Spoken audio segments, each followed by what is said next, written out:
여러분 안녕하십니까? 시사쇼 이것이 정치다의 윤종호입니다. 윤석열 국민의힘 후보가 과거 검찰총장 재직 당시 야권 측에 이 여당 정치인을 고발해달라 이렇게 사주했다는 의혹이 제기가 됐습니다. 이 사실 여부를 둘러싸고 공방이 치열하고요. 만에 하나 사실일 경우는 상당한 파장도 있을 걸로 보입니다. 자, 이 문제 전문가들과 바로 한번 짚어보도록 하겠습니다. 어서 오십시오. 안녕하세요. 네, 검찰의 여권 인사 고발 사주 의혹 이렇게 지금 불리고 있습니다. 윤석열 국민의힘 후보가 사실 무근으로 전혀 알지 못한다 이렇게 말을 했습니다만 여권 당 내에서도 윤석열 총장에 대한 전 총장에 대한 공세가 거셉니다. 자, 관련 영상 먼저 보시겠습니다.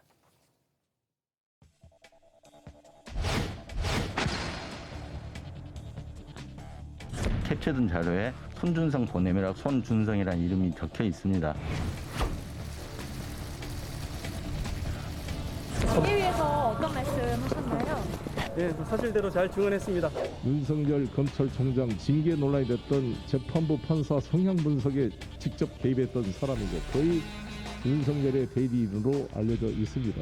이것은 누가 보더라도 100% 윤석열의 지시에 이루어진 것으로 정말 묵고할 수 없는 국기문란 정치 공작 윤석열 검찰 개입이 그 고발장을 전달했다는 손준성 검사도 아니다 그러고 음흉한 정치 공작 같은 것을 덮어 씌워가지고 이렇게 하는 거는요 정말 이거는 시대의 정치 공작이다.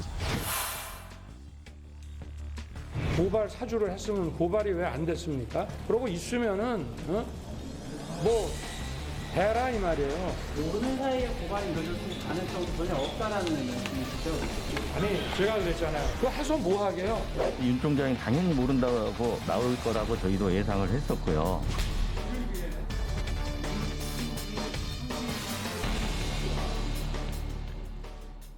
네, 뉴스버스트라는 인터넷 매체가 지난해 4월 총선을 앞두고 검찰이 야당에게 유시민 노무현재단 이사장, 최광욱, 황희성 이 두 사람 등에 대한 고발을 사주했다 이런 보도를 한 겁니다.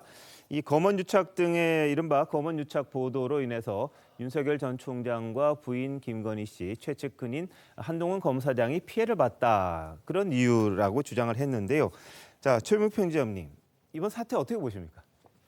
글쎄 이게 사실관계를 우리가 확정할 수가 없어서 네. 참 뭐라고 논평하기도 좀 애매한 그런 상황입니다. 예. 지금 이제 뉴스버스 측에서는 증거도 가지고 있다고 했는데 오늘 그 이진동 발행인이 그 여기저기 방송에 나와서 얘기하는 걸 보면 또 뚜렷한 증거가 있는 것 같지도 않아요.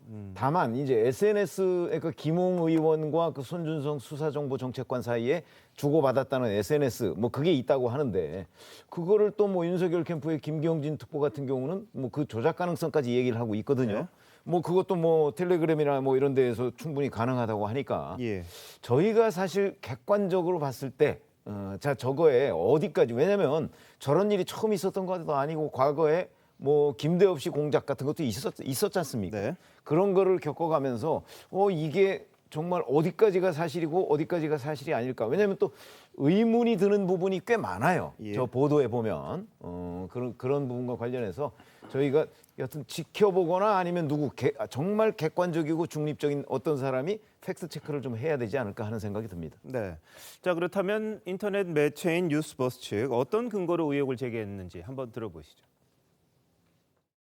윤석열 총장 본인, 부인 김건희 씨, 그리고 한동훈 최측근이죠, 윤 총장의 이 세 사람이 그러니까 언론 보도로 인해 가지고 명예훼손 피해를 당했다. 그래서 이걸 수사해달라 이런 거를 본인들이 직접 하지 않고 야당을 시켰단 말입니다. 이게 너무 이상하지 않습니까? 알고 보니까 대검의 수사정보정책관이더라. 소위 말하면 이제 눈과 귀, 복심. 네. 자, 저렇게 이유를 설명을 했는데요. 자, 서정욱 변호사님 어떻게 보세요? 저는 이제 상당히 정치 공작의 가능성이 높다고 보는데요. 그럼 왜 그러냐면 이게 아무나 보고 이게 최측근이라고 하면 안 됩니다. 네. 제가 이제 등장인물 중에 한동훈은 이제 윤석열 총장의 최측근이 맞아요.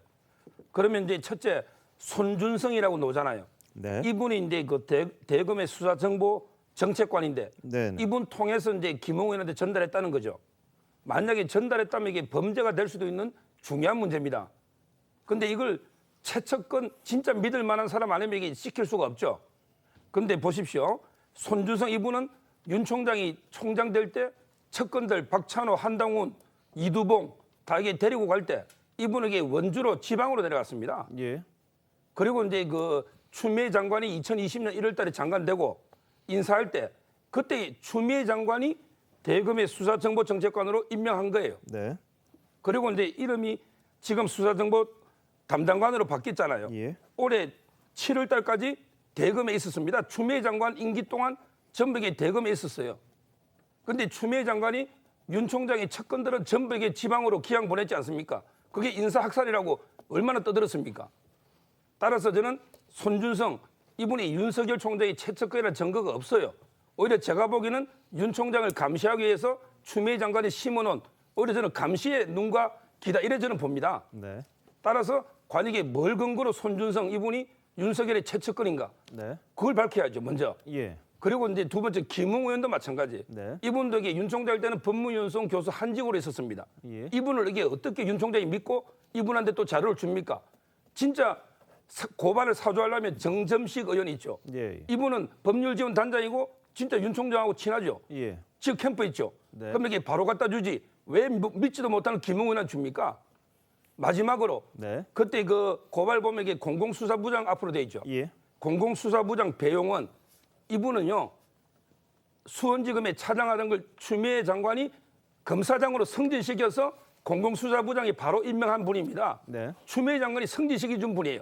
이분 앞으로 이게 고발이 가면 이분이 아무데나 배당해서 수사할 수 있습니까? 예. 관할이라는 건 이게 다 범죄자하고 주소지니까 중앙지검 외에는 안 되는 거예요. 따라서 저는 이게 전체 동기 자체가 공공수사본에 보내서 이성윤 중앙지에 없는 다른 지역에 보낸다. 네. 이 자체가 이게 법에 안 맞는 소설입니다. 따라서 예. 저는 이게 전체적으로 상당히 공작인데 상당히 어설프다. 이래 보는 거예요. 알겠습니다. 근데 이 언론 보도에서는 이렇게 해석을 했더라고요. 이성윤 서울중앙지검을 피해서 대검에다가 접수를 하려고 이렇게 적었다. 이렇게 해석도 하던데요. 좀 다른 이야기를 하시네요. 그 자, 부분에서 제가요. 관할이라는 게 마음대로 배당하는 게 아니고 네네. 범죄지하고 이제 그 피고인의 주소지 예. 두 개만 되고 또 관련 사건이 중앙지검에 있잖아요. 네. 이걸 제주로 보냅니까? 아니면 이게 춘천으로 보냅니까? 이건 안 된다는 거예요. 뭐 대검은 또 할 수 있는 거 아닙니까? 아니 관할이 있기 때문에 수사 그 예. 범죄지. 자, 이승훈 변호사님 어떻게 보세요? 네, 서 변호사님 말씀 들어보면 뭐 아무것도 일이 아닌 것 같습니다. 예. 그런데 모든 언론에서 이렇게 문제시하는 것은 검찰의 중립성과 독립성에 대한 문제입니다. 공정성에 대한 문제고 예를 들어서 검찰총장이라고 하시는 분이 자신의 측근을 이용해서 수사 제보 자료를 야당에게 주고 그 야당이 직접 고발하거나 대리 고발을 한다고 한다면 이건 굉장히 정치적 중립성을 위반한 것이고 직권남용이라든가 그때 당시에 선거 기간에 임박해 있었기 때문에 공직선거법 위반도 될 수 있거든요. 그만큼 굉장히 중요한 문제다라고 생각되고 이 문제의 키는 바로 김웅 의원과 손 검사가 공개해야 된다고 생각합니다. 그 두 분들이 키다라고 생각해요. 김웅 의원 같은 경우는 본인이 분명히 당에 전달했을 것 같다. 그렇지만 누구에게 받았는지 기억은 안 난다. 폐기했다라고 하고 있거든요. 네. 이건 명확히 어떤 주제를 벗어나는 거예요. 검사가 보냈는데 검사인였던 김웅 후보가 이거 기억이 안 난다? 저는 상식적으로 이해가 안 됩니다. 일반인이 보냈다 할지라도 기억이 날 것 같은데 검사 자신의 동기가 특별하게 보낸 것이었다고 한다면 이게 정말 받았는지 그리고 이게 어떤 내용이었고 이걸 당에 보고했는지 그리고 당이 고발을 안 했다고 한다면 어떤 다른 단체를 통해서 대리 고발했는지까지도 나와야 된다고 생각되고요. 이게 이제 윤석열 전 총장의 개입 여부는 성검사라든가 김웅 의원이 얘기하지 않으면 솔직히 이건 나오기 어렵다고 생각해요. 결과적으로는 본인의 그 핸드폰을 통해서 공개가 될 수 있다거나 또는 정점식 의원과는 너무 친하기 때문에 윤석열 전 총장이 정점식 의원을 이용하지 않았을 것으로 보여지고요. 실제 공공수사부에 이런 것들이 고소가 됐는지 고발이 됐는지 여부까지도 좀 확인을 해서 네. 정말로 이게 정치 공작인지 또는 중립성을 위반한 것인지 여부는 예. 좀 확인해 봐야 될 것 같습니다. 알겠습니다.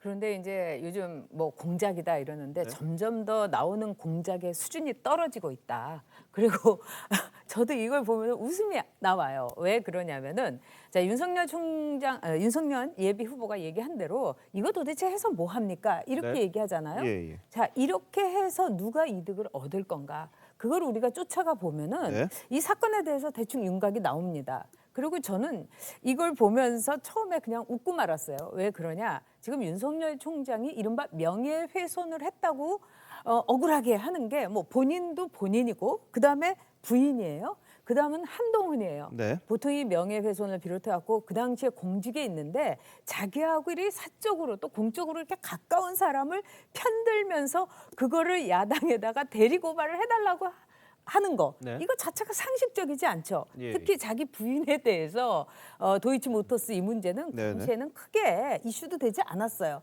그러면 그거를 일부러 다시 문제를 일으켜서 예. 말하자면 언론에 포커스를 맞추게 할 정도로 윤석열 총장이 그렇게 아둔하며 또 그렇게 언론에 대한 정무 감각이라든가 예. 이게 없나.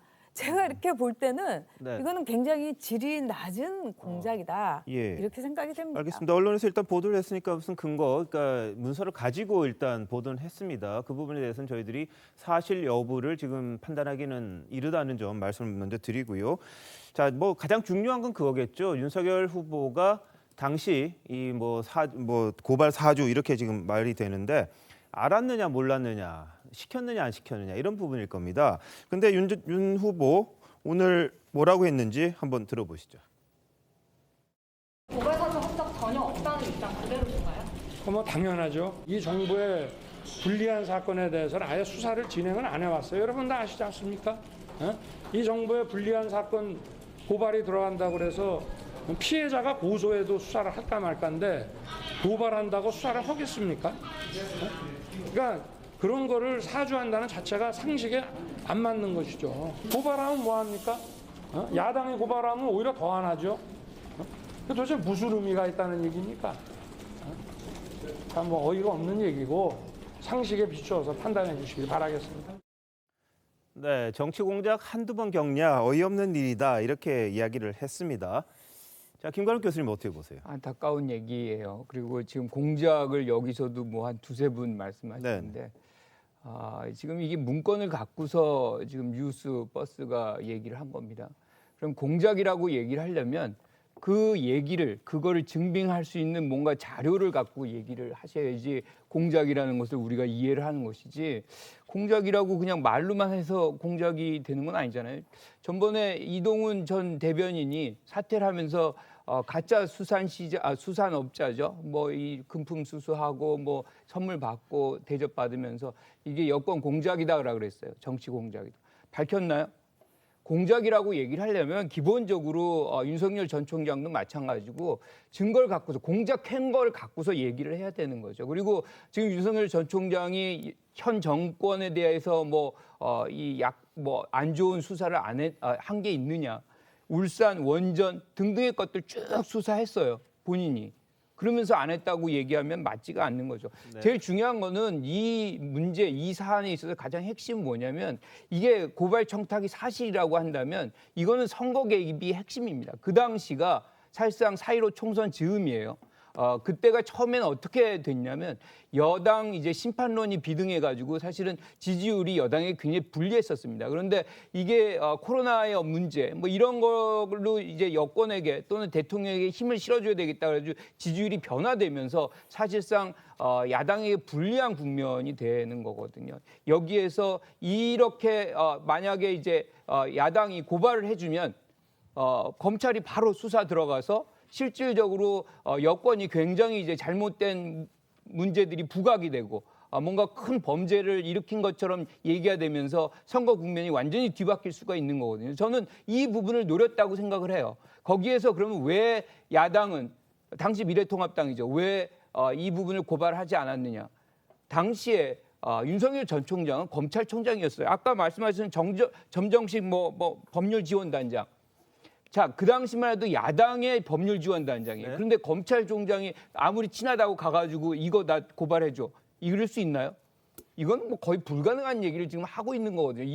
이거를 이제 김웅 의원하고 지금 손준성 그 당시에 이제 정책관하고 대신했던 그 부분을 왜 이거를 대신하지 이렇게 했느냐라는 거는 말이 안 되는 거고 저는 왜 그러면 야당이 그 당시에 고발을 안 했느냐?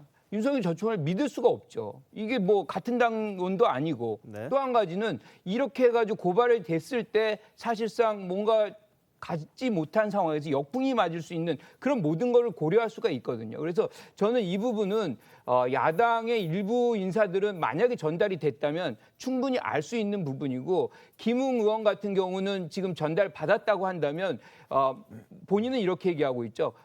공익 제보들을 많이 받고 있다. 그거를 전달을 했다라고 얘기하는데 이거는 제보가 아니거든요. 네. 고발장입니다. 정확하게 아주 유명한 사람들이 들어가 있는 고발장인데 이거는 선거 국면을 완전히 바꿀 수 있는 건데 기억이 안 난다? 저는 그거는 지금 밝히지 않고 있다라고 생각을 해요. 그래서 이거는 시간이 지나간다 그래가지고 뭐 없어지는 얘기가 아닙니다. 네. 당사자들은 반드시 밝혀야 된다 이렇게 생각합니다. 예. 글쎄 제가 보기에는 이게 뭐 어디까지 밝혀질지는 모르겠지만 지금 뉴스버스에서 보도한 내용을 사실이라는 전제에 자꾸 얘기하면 지금 이제 이런 주장이 가능하다고 보고 그걸 약간 정치 공작이라는 개념으로 이해한다고 한다면 이런 주장은 완전히 터무니없는 얘기가 되는 거잖아요. 근데 저는 어떻게 보냐면 뉴스버스에서 얘기하고 있는 거에 상당히 중요한 사실관계들이 그런 사실과 맞지 않고 그다음에 그 부분을 자꾸 뉴스버스가 기사로서 한쪽으로 몰아간다고 보는 거예요. 무슨 얘기냐면 우선 여기에 윤석열 당시 검찰총장이 개입했다는 걸 거의 전제로 지금 기사를 쓰고 있어요. 예. 그걸 어떻게 확인할 수가 있죠? 더군다나 우리 조금 전에 서정욱 변호사 말씀하셨지만 그 손준성 수사정보정책관이라는 사람은 윤석열 전 총장의 최측근이 아니에요. 네. 근데 그 아닌 사람한테 어떻게 윤석열 전 총장이 그걸 믿고 미래통합당과 더군다나 야당과 현직 검찰총장이 야당과의 거래를 시도할 수 있는 거 이거는 있을 수 없는 일이라고 저는 생각하거든요. 근데 이거를 만약에 뉴스버스 기사가 다 옳다고 본다면 이 자체가 검찰총장이 그렇게 했다는 것 자체가 있을 수 없는 일이고 저처럼 이제 그 기사 자체가 자꾸 어느 쪽으로 몰아간다. 그리고 거기에 보면 윤석열 전 총장의 최측근이 손준성 검사처럼 돼 있어요. 우리가 다 알잖아요. 최측근은 아니라는 거.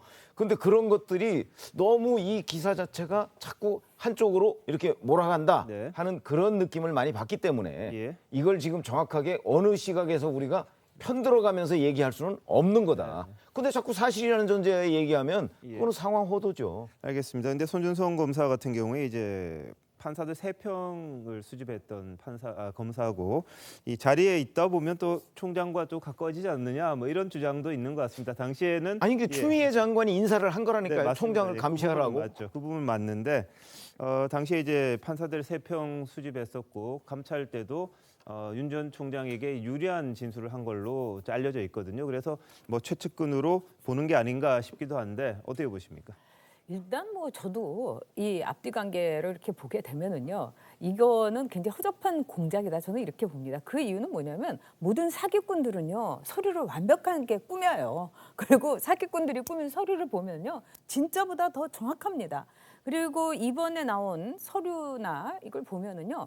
그 자료를 보내면서 손준성 보냄 이렇게 돼 있잖아요. 많은 제가 물어봤어요. 이게 가능한가? 근데 사실 제대로 자료를 보내면 거기에 찍히지 않는다는 거예요. 그래서 그거는 일부러 거기다가 더 씌웠을 가능성이 있다. 이런 이야기를 많이 하시고요.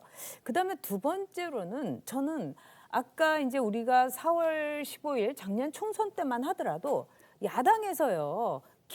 이 윤석열 총장을 믿지 못했을 상황이다. 바로 여기에 초점이 있어요. 그래서 윤석열 총장도 그 당시에 4.15 총선이 끝나고 난 뒤에 뭐 청와대에다 내가 계속 있어도 되냐 뭐 이렇게 뭐 물어보기도 하고 왔다 갔다 이제 교신이 가능했던 이런 상황 아닙니까?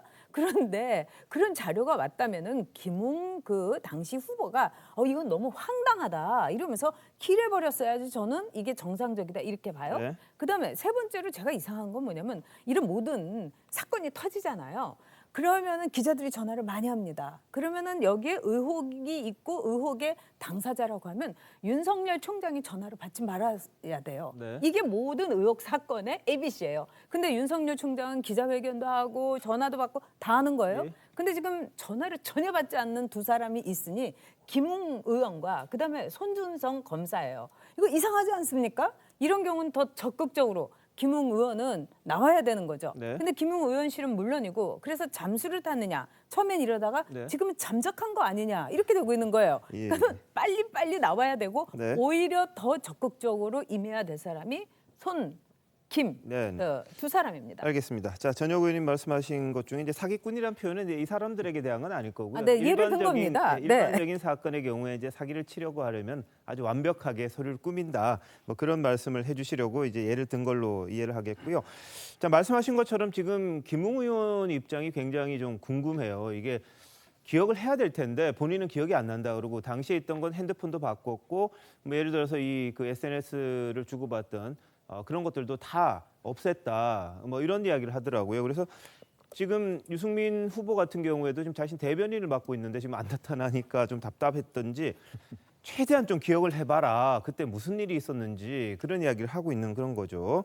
근데 딱 네. 팩트만 얘기하면 저는 기억을 못 할 수 있다고 생각해요. 왜 그러냐면 자, 이렇게 생각해 보세요. 4월 15일이 총선이죠.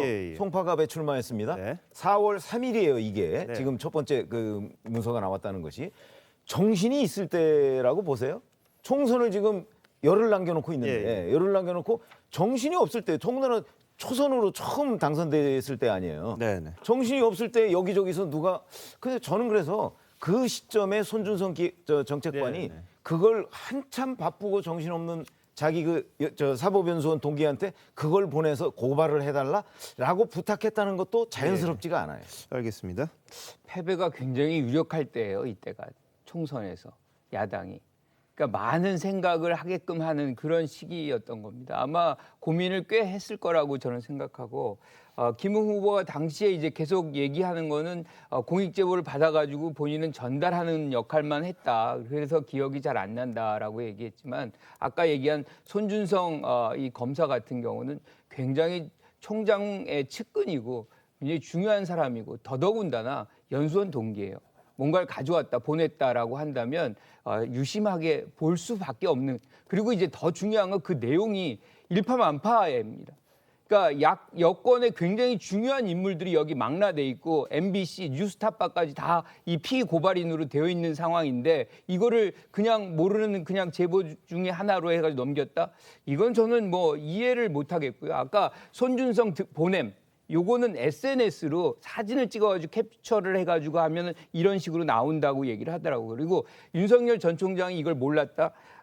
이진동 이 대표는 이렇게 얘기를 해요. 그러니까 고발장에 뭐라고 나왔냐면 피해 사실로 적시된 내용 중 사실 김건희는 불법적인 주가 조작에 관여한 적이 없었다라는 것으로 적혀 있습니다.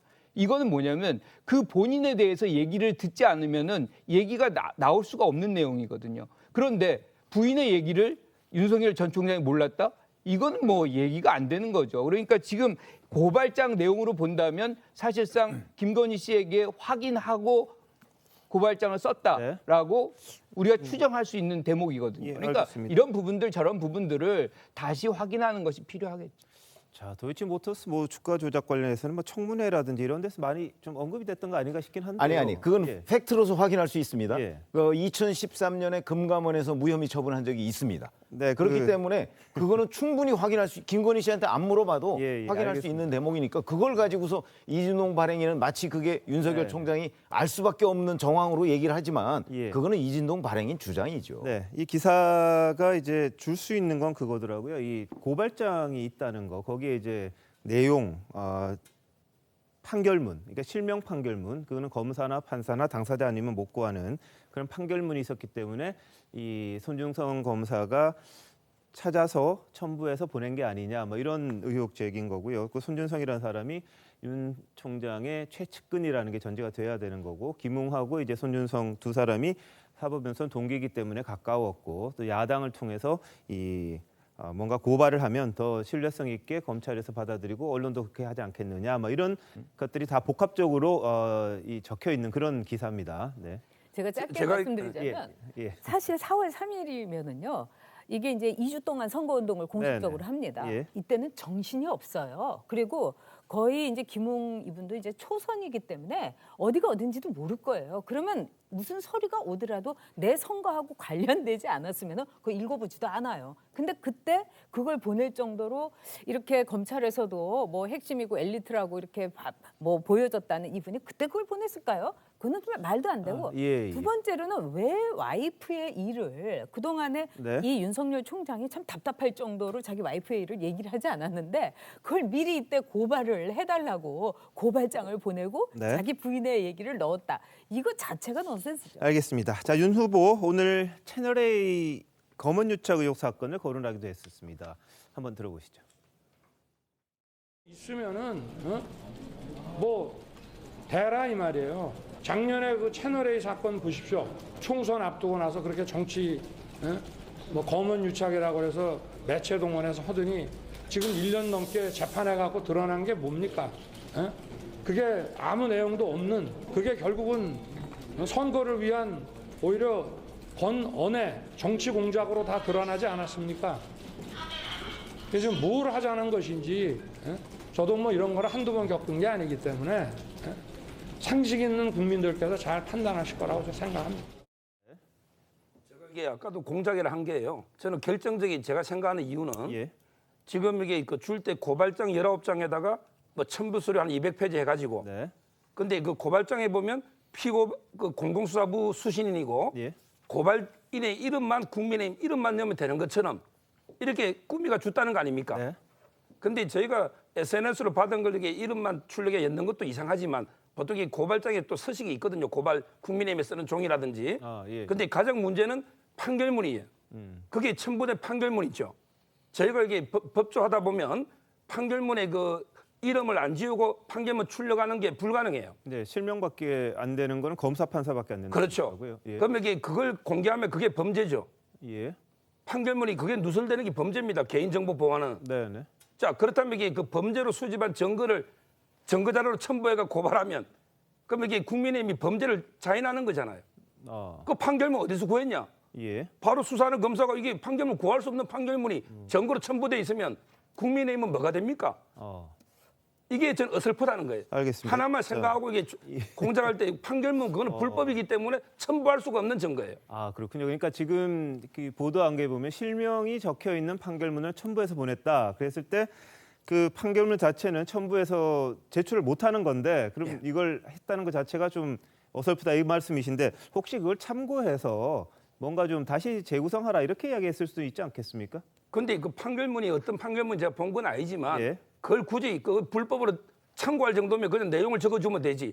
굳이 불법으로 그 판결 발급받아 첨부할 이유도 예. 없고 지금 이게 이름만 채우면 된다는 뜻이니까 네. 저는 그게 말이 안 맞다는 거예요. 알겠습니다. 자, 그러면 의혹을 제기했던 뉴스버스 발행인 주장 윤석열 후보의 반박 같이 한번 또 들어보시죠.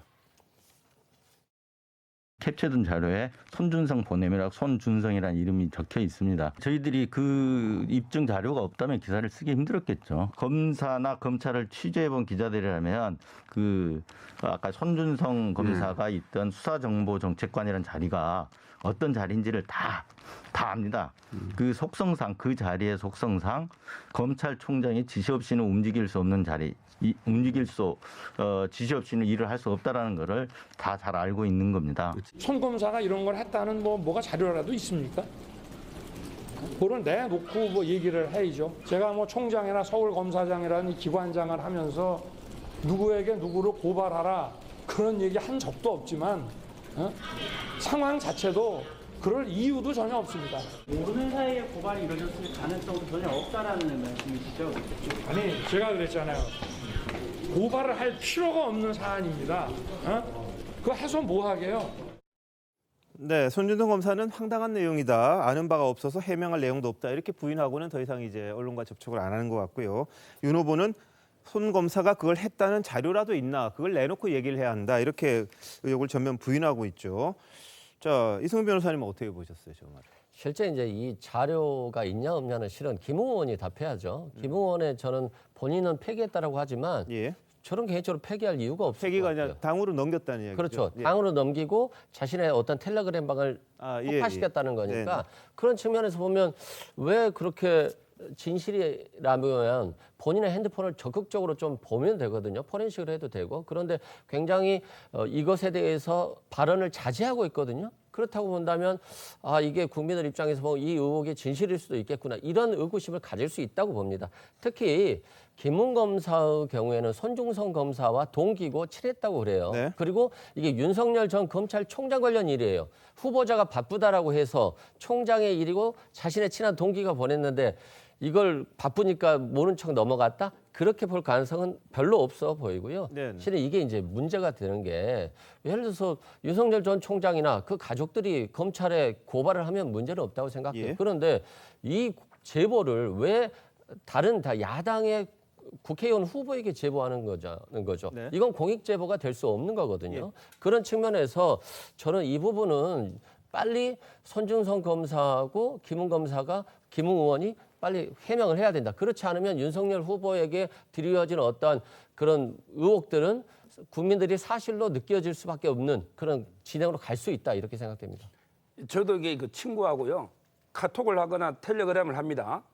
그런데 예를 들어 서로 공모회가 하면서 자료를 주면서 이게 서정욱 드림, 서정욱 보냄 이렇게 친구 사이 적습니까? 예. 이거는 알겠습니다. 제가 본 기술적으로 어떻게 되는지 모르지만 네네. 어떤 이게 제3자가 이름을 적고 사진을 찍었는데 예. 캡처한지 모르지만 상식적으로 이게 그 친구 사이에 어떻게 보면 범행 공모인데 그러면서 이게 자료를 불법 자료를 내 이름을 적어서 보냄 이게 상식에 부합하느냐는 거예요. 네, 알겠습니다. 자, 일단 이 문제는요. 마치 이게 사실인 양 전제하고 말을 하는 게 좀 또 위험해 보이기도 하고요. 좀 더 깊이 들어가서 내용이 파악이 된 다음에 이 정확한 사실관계를 따져봐야 될 텐데 윤석열 후보는 굉장히 강하게 나왔습니다. 조사를 해서 제 무고함이 밝혀지면 저에게 책임을 운운했던 정치인들 물러나라 이렇게 이야기를 했는데 한번 들어보시죠. 조사를 해서 저의 무관함이 밝혀지면 이 문제를 가지고 저의 책임을 운운하고 이 공작으로 저를 공격했던 정치인들은 이제 좀 국민들 보는 앞에서 물러가 주셨으면 하는 게 제 바람입니다. 네, 뭐 지금 감찰도 들어가고요. 뭐 국정조사도 하자 그러고 법사위도 열리고 이런저런 일들이 계속 이어지고 있습니다. 그걸 보면 이 사실관계에 대해서 좀 나오긴 나올 것 같아요. 그런데 일부에서는 이런 이야기도 합니다. 해당 자료가 과연 어디서 나왔냐 이런 의혹도 좀 제기를 했던데 최영 편집장님 이거 어떻게 보세요? 그 이진동 발행인이 오늘 아침 한겨레 신문과 인터뷰에서 예. 그 김웅 의원과 그러니까 손준성 정책관 사이에 오간 SNS 내용을 자기네들이 증거로서 가지고 있다 이렇게 얘기를 했어요. 자, 그렇죠. 그러면 이 SNS 내용 잘 아시지만 누군가 두 사람이 한 SNS 내용은 그 두 사람 외에는 어디 공개할 수가 없는 거죠. 할 수도 없고 우선 알 수가 없습니다. 예. 그 두 사람 외에는. 그럼 그 두 사람 중에 한 사람이 그럼 제공을 했다는 얘기냐? 그런데 여기에 하나 변수가 있어요. 작년 11월 25일로 제가 기억을 하는데 그 판사 사찰 문건과 관련해서 대검 감찰부가 예. 손준성 수사정보정책관실을 압수수색했어요. 네. 그렇죠? 그 당시 압수수색했으니까 여러 뭐 문건이나 휴대전화 같은 거를 그 다 압수해가지고 뭐 포렌식을 했을 거 아니겠습니까? 네. 그러면 거기에서 나왔을 가능성은 있겠다. 예. 그렇죠? 그렇게 되면 이제 출처가 세 군데 중에 하나가 되는데 네. 저는 손준성 정책관은 아닐 것이 거의 확실하다 이렇게 봅니다. 그건 왜 그러냐면 이게 만약에 사실이라고 한다면 본인이 범죄자가 되는 거예요. 예. 근데 본인이 범죄자 될 걸 뻔히 알면서 이거를 언론에 공개하도록 한다? 전 뭐 상식적으로 이해가 되지 않고 그렇게 따지면 이제 결국 이걸 압수수색해서 포렌식을 했던 대검이나 아니면 김웅 의원일 가능성이 있는데 뭐 김웅 의원일 가능성, 김웅 의원도 자칫 잘못하면 공범이 될 가능성이 있거든요. 그렇기 때문에 오히려 대검 쪽에 더 혐의점을 크게 둘 수 있지 않는가. 네. 예. 저는 출처와 관련해서는 그런 개인 생각을 가지고 있습니다. 알겠습니다. 이게 또 그랬을 수도 있지 않나 싶습니다. SNS에서 전달해서 다른 사람에게 자기가 받은 걸 전달할 때 보면 누가 보냈는지가 또 같이 붙어서 나오긴 하거든요. 그런 걸 이게 예를 들어서 김웅 의원이 본인이 받은 걸 당의 누구에게 전달하는 과정에서 이게 또 이름까지 그건 적힌다고 그러죠. 그러면서 이게 내용까지 다 파악이 된 게 아니냐 뭐 이런 이야기도 하고 있습니다만 이진동 발행이 이야기하니까 그 전체가 아니라 그 자체만 가지고 한 게 아니라 주고받은 SNS가 있다고 그랬다면 그건 또 다른 차원이 아닌가 싶습니다. 자, 그래서 이 배후설도 나오고 있는데요. 김광일 교수님 이건 어떻게 보세요? 그러니까 이 자료가 어디서 나왔느냐도 굉장히 중요할 예, 것 같아요. 그래서 지금 말씀하신 부분은 뭐 그 김웅 의원 또는 네. 뭐 손준성 예. 검사 뭐 이 양쪽 아니면 압수수색 당시에 나올 수도 있겠다. 뭐 이런 압수수색의 과정 속에서 나올 수도 있겠죠.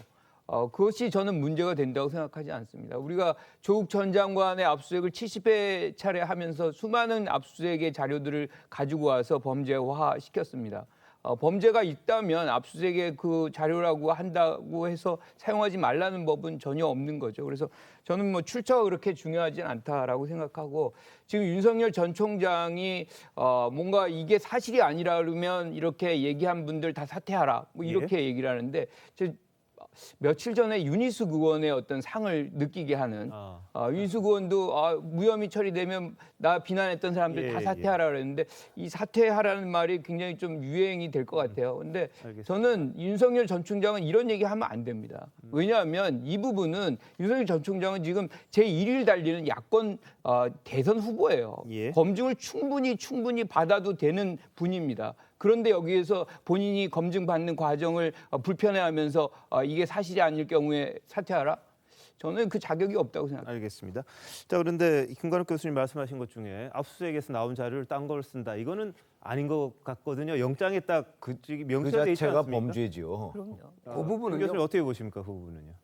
그러니까 제가 이게 설명드리면 네. 그 부분은 이게 그 실제 손준성 검사가 예. 조사받을 때 네. 그 변호사가 입회했답니다. 그러겠죠. 변호사 입회해서 사건하고 이게 관련되는 것만 네. 딱 이게 딱 봤기 때문에 그럼 그건 이건 이게 전혀 이런 게 없었고요. 예. 제가 듣기로는 근데 이런 걸 만약에 다른 용도로 이게 미리 뭐 핸드폰을 녹음해가지고 뉴스를 하면 그건 엄청난 범죄죠. 예. 지금 이게 판결문 뗀 거는 개인정보 뭐 가벼운 어떻게 보면 범죄지만 네. 압수수색 대상이 아닌 걸 누설하면 그건 큰 범죄가 됩니다. 알겠습니다. 자, 압수수색은 그래서 영장이 아주 적시된 것만 하도록 돼 있는 걸로 알고 있는데 여하튼 이게 어디서 나왔는지가 또 궁금한데요. 김경진 윤석열 캠프 대외협력특보 이야기 한번 들어보시죠.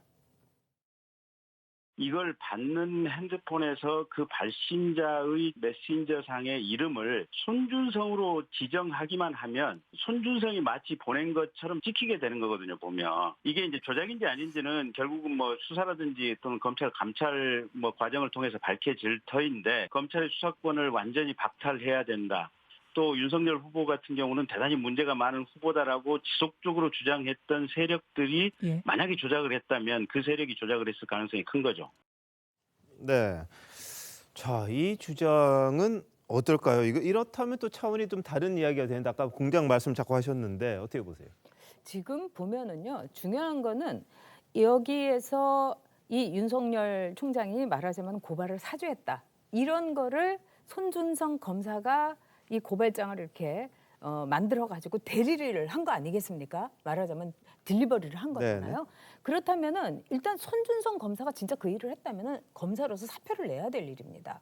그리고 압수수색을 하는 그 내용을 저런 식으로 지금 경선 과정에서 터트리는 거. 이거는 굉장히 오묘하고도 절묘한 이 상황 속에서 터트리는 거예요. 네. 그렇다면은 이 김웅 의원도 그렇고 손준성 검사도 그렇고 이게 정상적으로 우리가 볼 때 자기 자리를 내놓고 또 자기가 정치적인 생명을 걸고 과연 이거를 왜 하겠느냐. 그렇다면은 이거는 어떤 면에서 분명히 배우가 있다. 그리고 그 배우는 우리가 생각하지 못할 배우일 수 있다. 저는 이런 감이 옵니다. 알겠습니다. 이게 지금 사실관계가 명확해져야 정말 이 누가 문제인지를 밝힐 수가 있을 것 같습니다. 제가 지금 SNS에서 다른 사람에게 전달해봤더니 제 이름이 찍히긴 합니다. 하는데 보냄 이런 건 안 나와요. 그냥 이름만 나오거든요. 근데 그걸 뭐 저장할 때 자신의 이름을 뭐 누구 보냄 이렇게 저장을 했다면 그렇게 갈 수도 있겠다 싶은데 이 부분도 한번 따져봐야 될 것 같네요. 자, 조국 전 장관이 또 등장했습니다. 적반하장 유분수.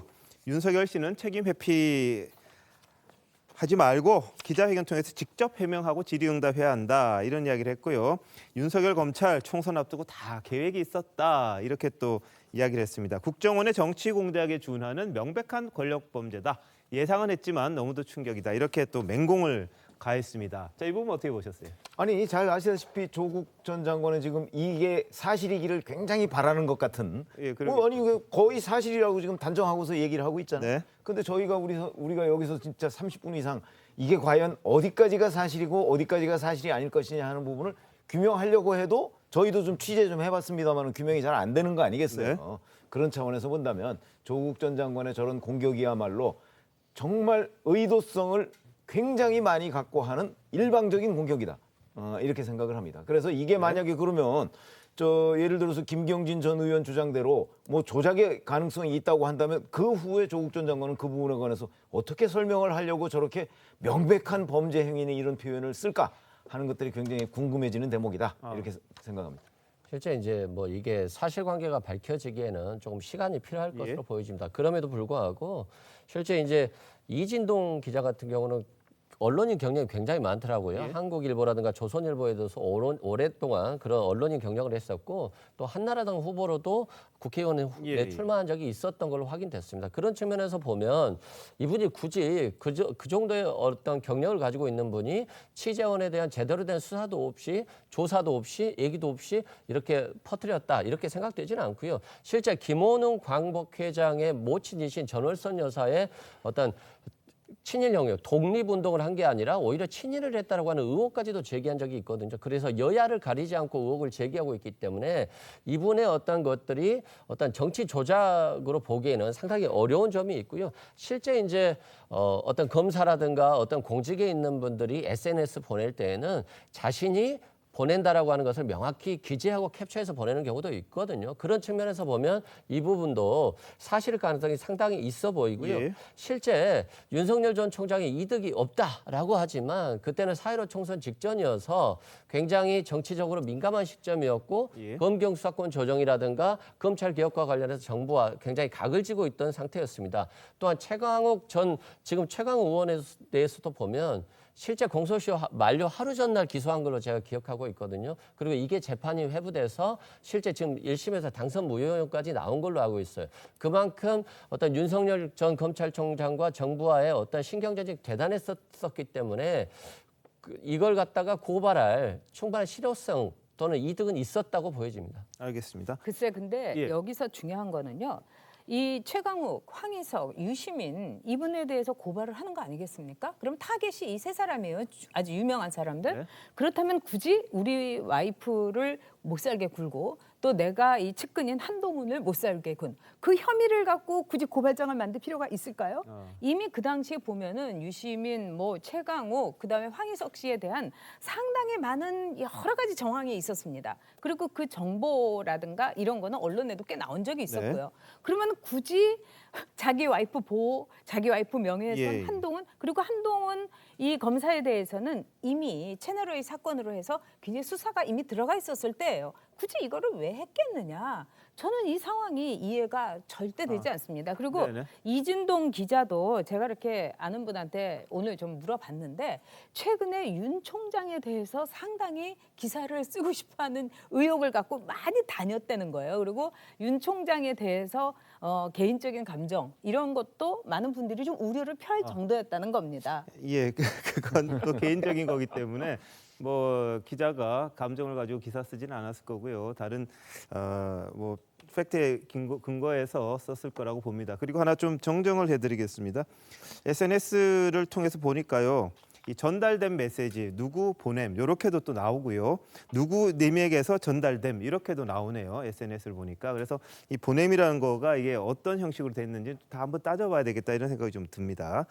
자, 한편 윤석열 전 총장 재직 당시에 검찰이 야당의 이 여권 인사 고발을 사주했다는 의혹 불거지자 추윤 갈등 재조명되고 있습니다. 먼저 과거 모습 보시겠습니다.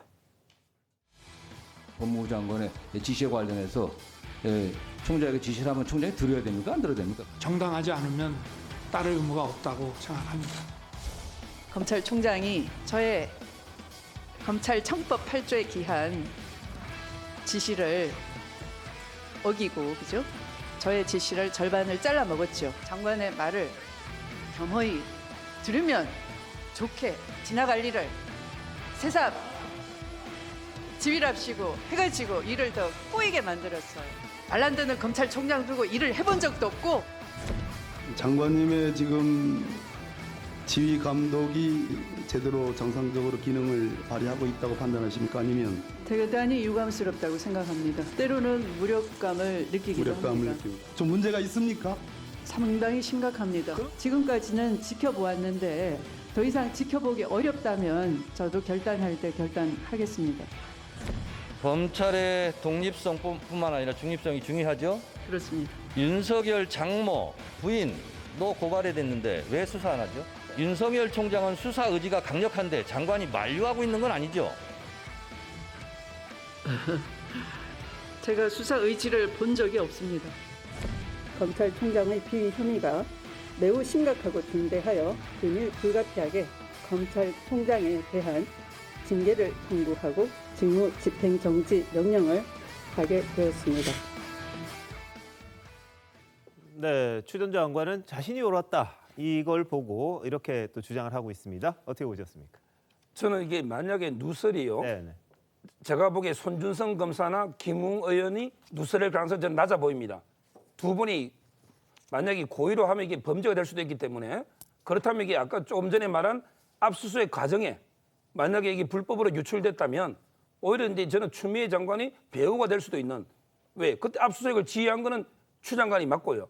따라서 이제 이 부분은 누설 경위도 저는 이게 본질에 가깝기 때문에 상당히 조사를 해야 되고요. 감찰하는 길에 이번에 감찰을 하니까 그럼 이게 어떻게 누설된지도 저는 감찰을 해야 되고요. 네. 그다음에 법리적으로 하나 말씀드리면 이게 고발장의 제명이 명예훼손하고 공직선거법이에요. 예. 근데 명예훼손은 아시다시피 이게 반의사 불벌죄입니다. 네네. 이 말은 당사자가 예. 처벌을 원해야 되는 거죠. 그럼 이게 윤 총장이 현재 검찰총장인데 내가 저 처벌해 주셔 이렇게 과연 할까요? 그리고 한동훈 검사장은요. 예. 본인이 피해본 거 다 본인이 고발했습니다. 본인이 KBS하고 소송도 하고 다 여기 유시민도 다 고발했잖아요. 근데 굳이 야당을 시켜서 고발할 필요는 뭐 있습니까? 본인이 법률 전문가니까 직접 고발하는 게 효과가 있고요. 예. 그리고 조금 전에 조국 장관은 국정원에 정치 공작했잖아요. 근데 이렇게 정치 공작해가 권력 범죄인데 국민의힘이 고발도 안 합니까? 국정원이 이런 식으로 공작하면 국정원 문 닫이 돼요. 예. 어떻게 국민의힘이 권력 범죄로 검찰총장이 시켰는데 고발도 안 합니까? 신빙성이 없다고. 이게 앞뒤가 안 맞잖아요. 따라서 저는 조국 장관의 비판도 그러면 이게 당연히 국민의힘이 고소를 했어야죠. 총장이 권력 범죄 공작이면. 근데 안 했잖아요. 조금 전에 김관욱 교수님은 국민의힘이 윤석열 못 믿어서 안 했다고 했는데 예. 그럼 이게 윤석열 총장은 국민의힘을 어떻게 믿어요? 거기 자료 어떻게 줍니까? 자, 저는 근데- 그게 논리적으로 예. 좀 안 맞다는 거예요. 자, 근데 검찰하고 뭐 야당하고 같이 짜고 그렇게 하는 것도 범죄죠. 그건 말도 안 되는 이야기 아닙니까? 그런데 근데 야당이 고발 안 했잖아요. 그러니까 입 짰으면 고발했어야죠. 그러니까 총장이 했다고 야당이 그걸 고발한다? 그것도 좀 이상한 거 같은데요. 짰다면 고발을 해야죠. 짰다면 했었어야 짰다면. 되는데 안 짰으니까 아닌 거 아니냐는 거예요. 알겠습니다. 자, 이게 지금 대선판에는 어떤 영향을 미칠지 그것도 참 궁금한데요. 전혁 의원님 어떻게 보세요? 저는 이제 오늘 아침에 저도 이렇게 예. 어제 밤부터 이렇게 기사를 보고 이건 뭔가 굉장히 걱정을 했어요. 근데 예, 예. 자세히 기사를 읽어보니까 이거는 역시 윤석열 총장한테 어떻게 보면은 도움이 오히려 될 수도 있겠다. 그런가요? 예. 왜냐하면 윤석열 총장의 가장 큰 장점은 뭐겠습니까? 이렇게 자기한테 들어오는 화살, 뭐 총탄, 뭐 이런 거를 아주 의연하게 받아치는 맷집 아니겠어요? 예. 그리고 이제 두 번째로는 윤석열 총장은 조국, 추미애 이분이 이제 선대 양 본부장이에요. 그런데 두 분이 다 이제 등판을 했습니다. 네. 그런 점에서 윤석열 총장한테 얼마 전에 추미애 전 장관이 나를 요새 꿈에서 잘 많이 보는가 보다. 그래서 무서워서 그런가 보다 하는데 제가 볼 땐 윤석열 총장이 꿈에 추미애 장관이 나타나냐면 그거는 길몽입니다. 지금으로서는. 그렇기 때문에 이런 상황에서는 국민들이 압니다. 네. 왜? 그 두 사람이 지금 입을 다물고 있잖아요. 예. 오히려 전화를 안 받아야 될 사람은 윤석열 총장이어야 되는데 이게 거꾸로 된 거면 알겠습니다. 이상하지 않습니까? 예.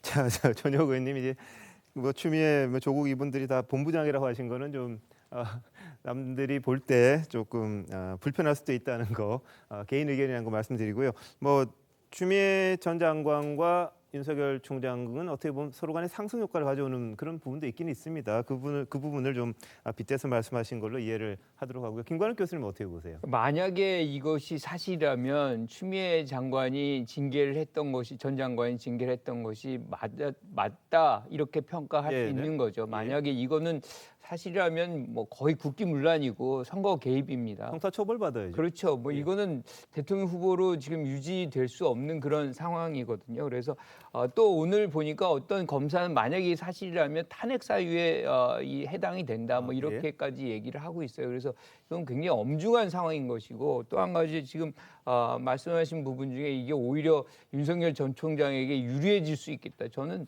그렇게 생각하지 않습니다. 이게 대선 국면이에요. 네. 그리고 저는 뭐 네 글자로 얘기하면 사면 초과다. 왜냐하면 지금 이 부분은 뭐 여당 후보들, 여당 뭐 검찰, 법무부 다 아주 적극적으로 수사하려고 하는 그런 의지를 보일 텐데 거기서 그치지 않습니다. 지금 경선 과정에 있거든요. 국힘당, 국민의힘당 내부에서의 다른 후보자들도 이 문제를 그냥 넘길 이유가 전혀 없어요.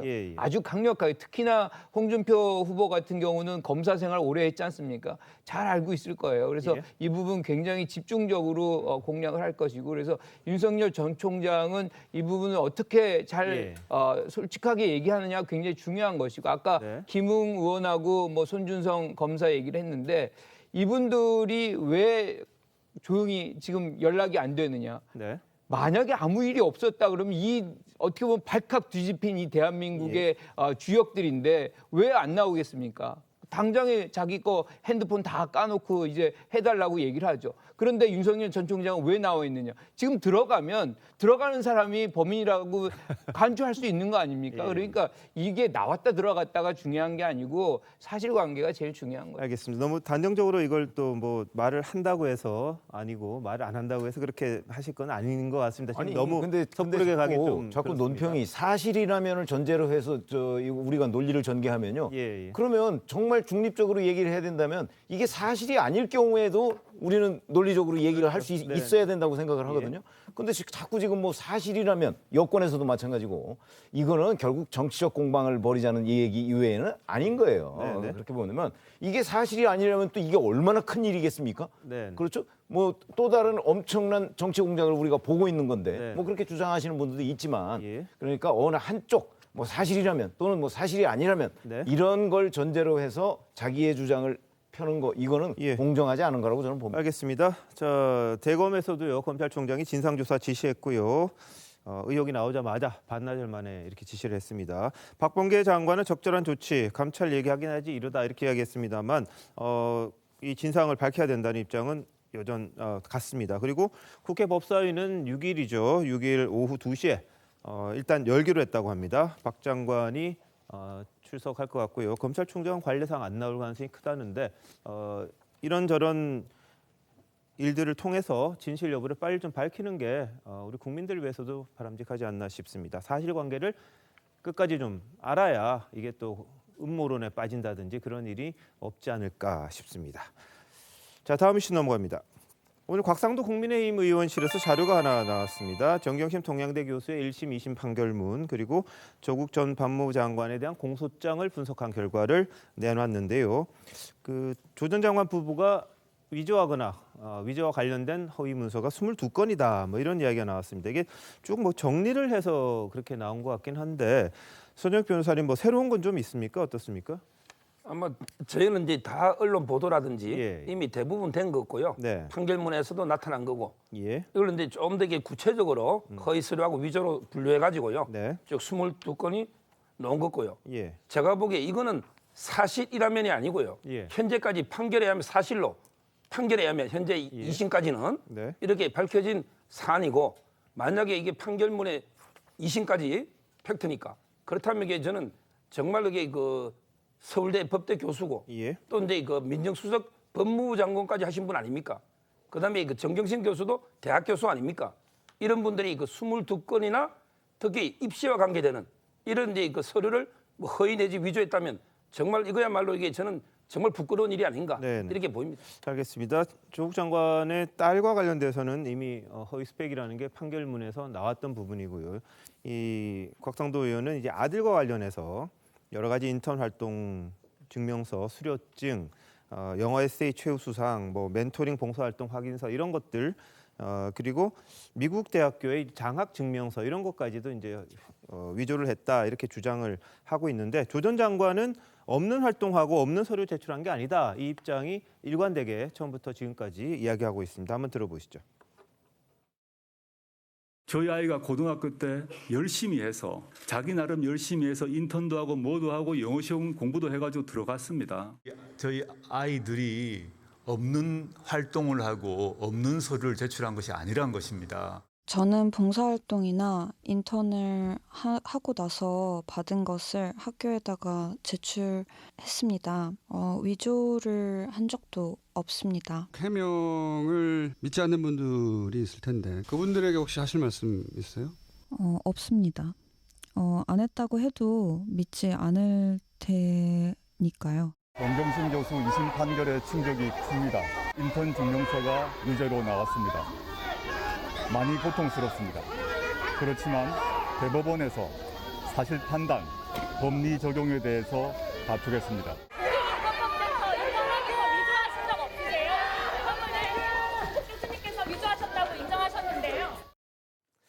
예, 자 위조와 관련해서는 답을 하지 않고요.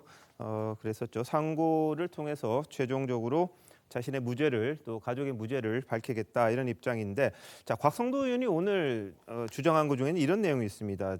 조국 딸에 대한 것들, 이것도 이제 뭐 부산대 의전원에서 일단 입학 취소 예정을 했습니다만, 이 아들이나 딸에 대해서도 또 다른 거, 대학 들어갈 때 제출한 한영외고 생활기록부에 기재됐던 내용이 다 또 허위가 있기 때문에 이 다 입학 취소 사유에 해당되는 게 아니냐 이런 지적을 했는데요. 자 최병희 의원은 어떻게 보세요? 그렇죠. 아니 그게 이제 고려대 입시 요강에 보면 거기에 보면 그 부산대 의전원하고 똑같아요. 그러니까 허위 서류나 뭐 조작된 이런 내용들이 밝혀지면 취소할 수 있도록 돼 있거든요. 그렇기 때문에 그러면 이제 과연 고려대 입학 서류는 지금까지 남아 있느냐? 뭐 잘 아시다시피 지난번에 그 보존 연한이 지나서 폐기됐죠. 근데 이제 남아 있는 게 있어요. 제출 서류 목록 이거는 남아 있거든요. 그러니까 무엇을 제출했다는 건 남아 있어요. 근데 그 제출한 자료가 사실과 다르고 허위 서류다.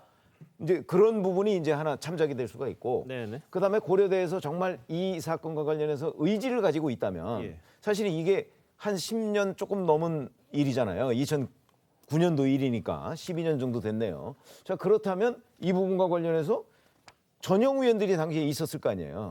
근데 전영 의원이라도 물론 12년 되면 기억 못할 수도 있다 이렇게 얘기하시는 분도 있지만 저는 기억할 거로 보는 게 워낙 특이한 일이거든요. 외고 학생이 의대 논문의 제1저자가 됐다? 이거는 뭐 거의 전무후무할 정도로 특이한 일이다 보니까 아마 기억을 할 가능성이 있다. 그래서 그 전영 의원들 증언을 좀 들어보고 그다음에 뭐 그 데이터베이스에는 그 제출 서류 목록에는 있으니까 그렇게 하면 충분히 이 부분에 관해서도 결론을 낼 수 있는 단계가 아닐까 이렇게 생각합니다. 알겠습니다.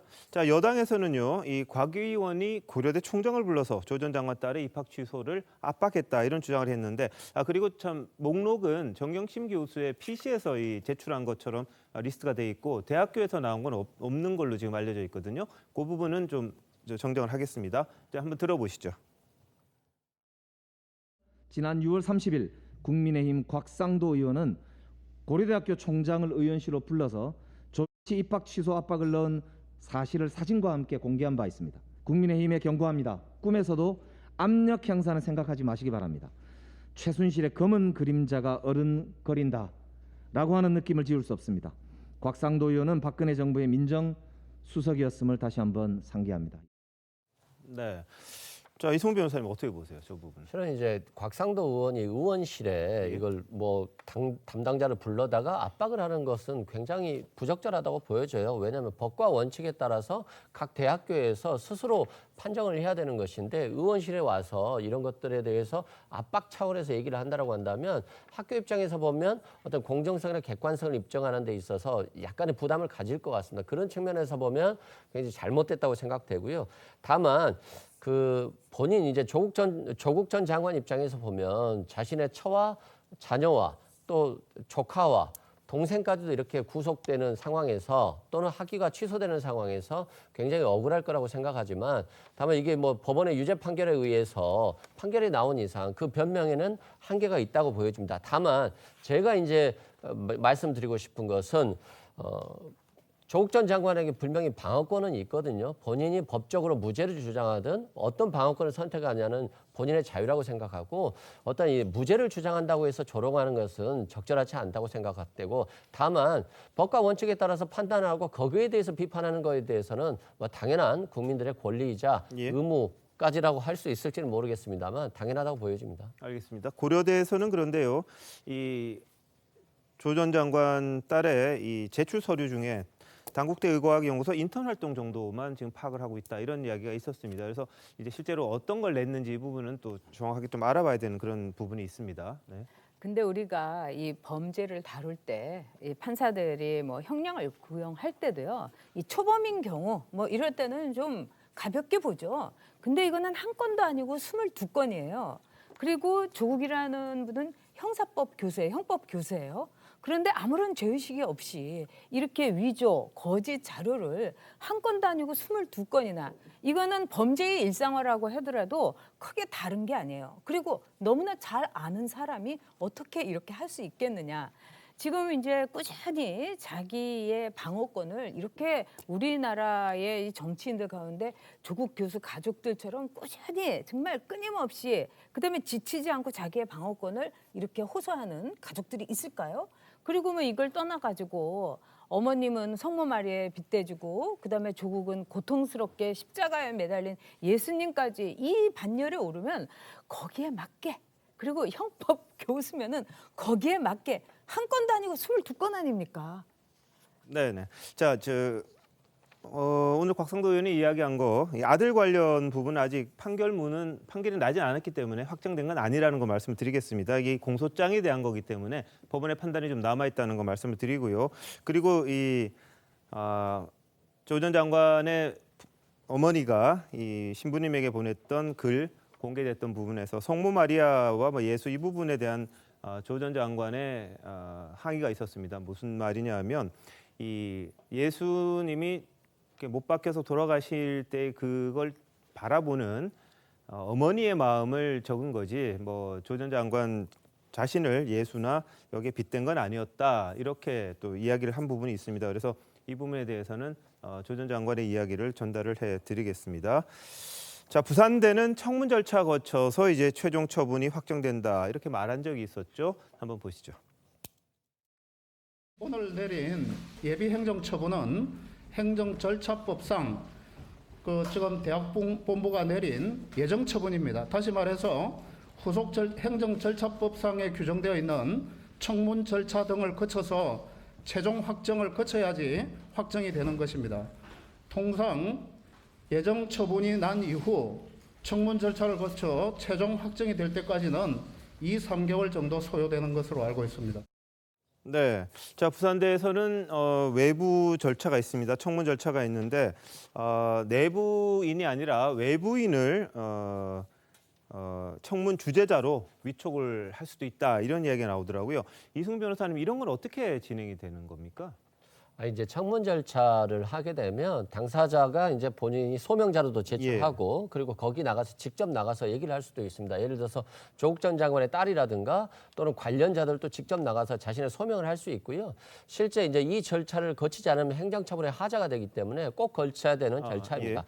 다만 이제 당사자가 적극적으로 대응하지 않으면 2~3달보다는 뭐 2~3주에 끝나기도 하는 경우가 있기 때문에 저는 개인적으로 이러한 절차들이 좀 빨리 진행돼서 국민들께 빨리 결론을 내려주는 게 오히려 혼란을 좀 줄여주지 않을까 이런 생각이 듭니다. 알겠습니다. 자, 조 전 장관의 딸에 대한 입학 취소 여부가 한 두세 달 정도 걸린다는 게 학교 측의 설명이었습니다.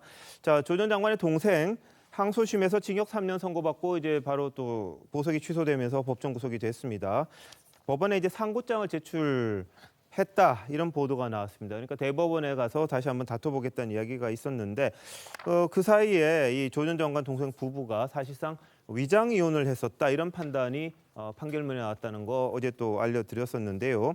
이 조 씨가 언제든지 결혼을 요구하면 전처는 응해야 한다 이런 내용이 들어있었다는 거죠. 합의문이 거기 있었다는 건데 그동안 조 전 장관 동생 부부의 이 위장 이혼 의혹에 대해서 강하게 부인을 해왔었습니다. 한번 보시죠.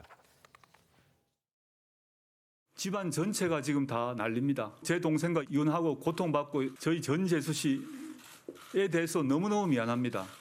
저희 집안에 시집 와서 여러 가지 어려움을 겪고 이혼 후에 또 힘들었는데 저를 포함해서 저희 집안 입장에서는 너무 마음이 아픈 사람입니다. 제 동생이 여러모로 어려워지고 그 전 재수 씨로부터 돈을 많이 생활비를 다 쓰고 하다 보니까 너무 미안해서 자신의 채권을 넘겼는데 지금 웅동학원에 남아있는 재산이 동생의 이혼한 전처가 가진 20억 상당의 채권인데 이것도 기부 대상입니까? 일단 제 동생이 갖고 있는 채권은 포기한 것으로 알고 있습니다. 그다음에 전 재수 씨 같은 경우도 그걸 저는 뭐 제가 물어보지 못했습니다. 하지만 그걸 가지고 있지 않으실 것 같다는 생각은 해봅니다. 예, 근데 제가 그러니까, 확언은 못 드리겠습니다. 예, 그 위장 이혼이 아니라면 사실 이건 남의 재산입니다. 네, 위장 이혼 여부가 어떻게 보면 중요한 게 이 채권 때문입니다. 이 채권을 처리를 나중에 어떻게 하느냐. 남이면은 상관이 없는데 부부이면은 이 부분을 또 다시 환원을 해야 되는 그런 내용이 있는 걸로 알고 있는데 그렇습니까? 그렇죠. 물론 이제 그 재산 문제도 중요하고요. 네네. 위장 이혼 자체가 이제 공정정서 원본 부실 기재죄입니다. 그 자체가 이게 이미 범죄가 되는 거고요. 예. 강력하게 부인했지만 저희가 옛날부터 이게 계속 의심했던 게 일단 이게 이혼했다는 부부가 같이 살고 있는 주민들 정은이 많았고요. 예. 그리고 이제 그 부모님, 시부모님 비석에 이혼한 분에게 새기지 않는 게 새겨져 있는 것도 있고요. 그리고 이제 그 시어머니하고 여러 뭐 거주라든지 이런 게 또 있었고요.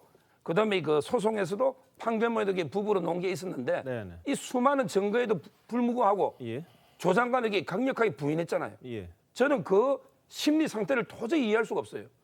어떻게 이렇게 차고 넘치는 증거들이 다 있는데도 네. 전혀 아닌 것처럼 했는데 이번에 그 각서가 예. 저는 위장 이혼은 많이 봤지만 이런 게 각서는 제가 법조인 동안 처음 봅니다. 알겠습니다. 자, 이런 합의서는 유효합니까? 무효죠. 이게 당연히 이거는 이게 신분상에 어떻게 결혼을 강제로 합니까? 그러니까요. 무효인데 저는 이런 합의서가 유효한 것처럼 이게 받아놨다는 자체가 도저히 상식적으로 이해가 안 되는 거예요. 근데 일반적으로 각서 같은 거 쓰는 것도 다 무효 아닙니까? 그러니까 이게 공증을 안 받으면. 예? 공증을 안 받으면 모든 뭐 각서 같은 거 공정하고는 쓰는 거. 관계없고요. 예. 이거는 이게 신분의 결혼이라든지 이런 거는 서류나 각서로 강요할 수 없다는 거예요. 알겠습니다. 저는 이렇게 혼인 요구하면 응해야 한다 이런 합의서를 썼다는 것 자체가 사실은 좀 의아했습니다. 근데 그게 또 검찰이 찾아내서 재판부에 제출을 했다고 하네요. 그래서 지금 상고심을 하게 되겠습니다만 조 전 장관의 동생이 최종적으로 어떤 결론이 날지 그것도 좀 지켜봐야 할 부분입니다. 자, 이재명 후보 이야기로 가보겠습니다. 지난 1일 도의회 일정 대신에 대선 후보 토론회에 참석을 했습니다. 그랬더니 야당의 의원들이 경기도 의원들이죠. 도지사직에서 물러나라 이렇게 비판을 했습니다. 자, 이재명 후보 어떻게 이야기를 했을까요? 한번 보시죠. 존경 안 합니다. 솔직히 죄송합니다. 우리 국민의힘 우리 인사들께서 도정 질의를 참석 안 하고 토론에 참석했다고 지금 비난을 쏟아내고 있습니다. 이게 국민의힘의 정치입니까? 이거는 정말 정치인으로서의 기본적 자질뿐만 아니라 사람으로서의 기본적인 도의를 최소한의 상식을 갖추지 못한 그런 행위다라는 생각이 들었습니다.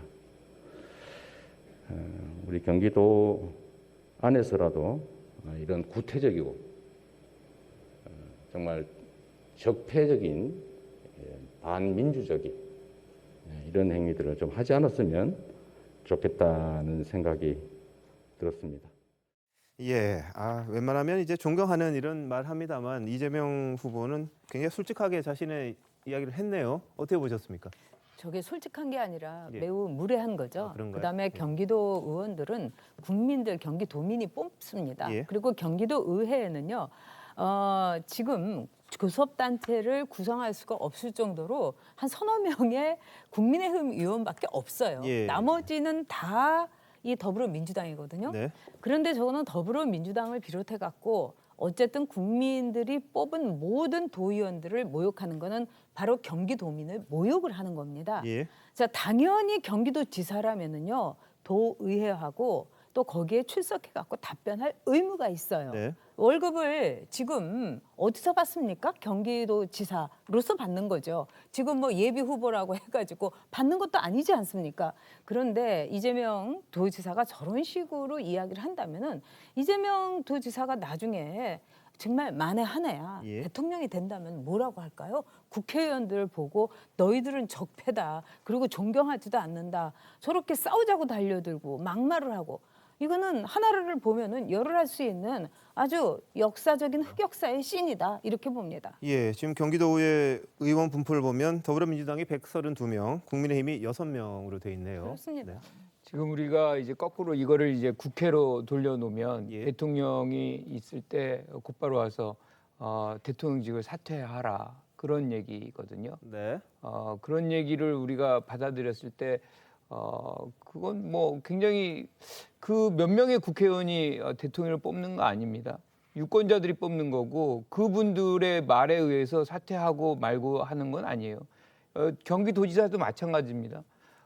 이거를 잠시 그 뭐 토론회 참석 때문에 이석을 했다 그래가지고 예컨대 도지사직을 사퇴하라.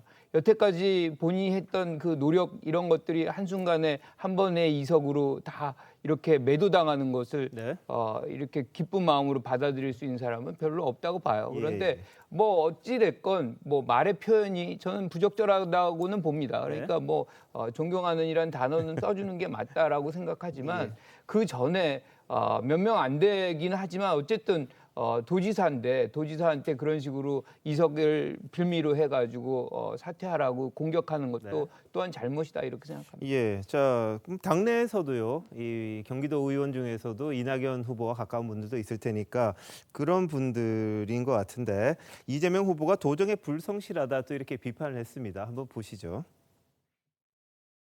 지사의 경기도에서는 이 배지가 한없이 가볍고 볼품 없습니다. 대권 행보에 걸림돌이 될 것을 차단하고 유리한 고지를 정하고자 지사직을 사퇴한다는 의무심을 더 이상 갖지 않도록 해주십시오.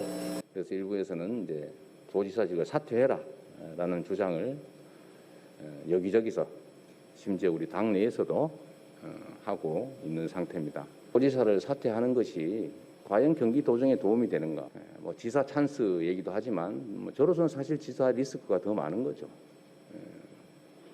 보도에 따르면 이재명 지사 이 신 의원입니다. 신정현 의원이 발언하는 사이에 이제 자리를 떠났다 이런 보도도 있었습니다. 이게 경기도 언론 홍보비 사용 내역 자료 제출을 요구했는데 그걸 거부했다. 뭐 이런 거에서 비판이 있었는데 어떻게 보셨습니까? 아니 뭐 자료 제출 요구를 거부할 수는 있죠. 그러나 그 의원이 발언하는 도중에 자리를 떠난다?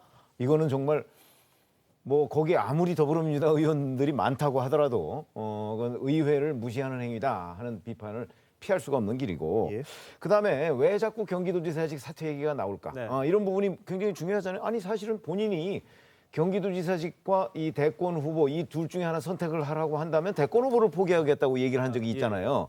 그렇게 얘기하고 있는데 실제는 행동이 어떠냐? 사실은 그날 TV 토론이 있다고 해서 저 도정에서 저 답변을 하다가 말고 이제 연가를 내고 휴가를 내고 가버렸어요. 그러면 뭘 더 중요하다고 생각하는 거죠? 왜냐하면 만약에 당에서 TV 토론에 참석한다고 할지라도 자 나는 경기도지사고 경기도 지금 의회에서 답변을 하고 있는 중이기 때문에 그 TV 토론에는 참석을 못하겠다라고 하는 것이 본인이 과거에 얘기한 경기도지사직이 더 중요하다 하는 얘기를 실천하는 거 아닌가요? 근데 그게 언행 불일치를 하고 있잖아요. 자, 그런 부분에 관해서 저는 본인이 설명을 좀 더 상세히 해야 된다고 봅니다. 이재명 후보 설명이 이렇습니다. 원래 토론회에 불참하기로 양해를 하려고 그랬는데 당이 요구해서 휴가를 냈다. 지사 찬스라고 하지만 지사 리스트가 더 많다. 이렇게 또 이야기를 했습니다. 일상적인 선거운동 하기도 어렵고 어제처럼 충돌하는 상황도 발생하기 때문에 지사 찬스 아니다. 이렇게 이야기를 했는데 어떻게 보셨어요? 그렇습니다. 뭐 이재명 지사가 대통령 후보에 나가다 보니까 실은 지사 찬스도 있을 수도 있겠지만 지사 리스크도 상당히 많은 건 맞는 것 같습니다. 특히 TV 토론에 불참하기는 좀 어렵잖아요. 실질적으로 경기도정에 있으면서 그 자리에 앉아 있는다고 해서 경기도를 위해서 큰 도움이 될 거라고 생각되지 않고요. 좀 다른 관점에서 바라봤으면 좋겠습니다. 국정 운영 능력이라든가 비전을 국민들께 보여줄 수 있느냐 그 부분에서 좀 더 고려해 보면 좋을 것 같습니다. 알겠습니다. 자, 이 지사가 언제 지사직을 내려놓을지 그것도 좀 관심사더라고요. 잠시만요.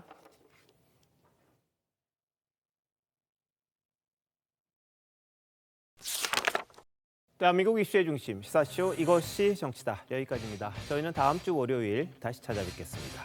고맙습니다.